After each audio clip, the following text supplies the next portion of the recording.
মানে ভয় ভীষণ পেয়ে গেছিলাম সেই মুহূর্তে, এবং ভিডিওগুলো দেখে আরো আতঙ্কিত যে আমরা যদি সেই স্পটে যেতাম আজকে।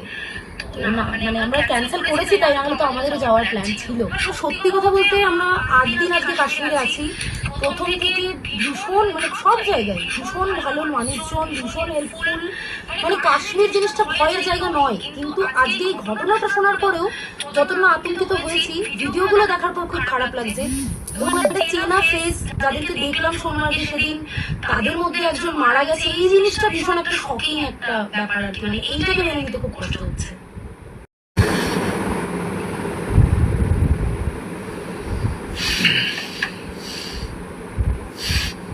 ওই আগের লাইভে অনেকে বলছিল যে ভয়েসটা শোনা যাচ্ছে না, তাই জাস্ট লাইভে এলাম এটা বলতে যে আমরা সেফ আছি, আমাদের কোনো ক্ষতি হয়নি।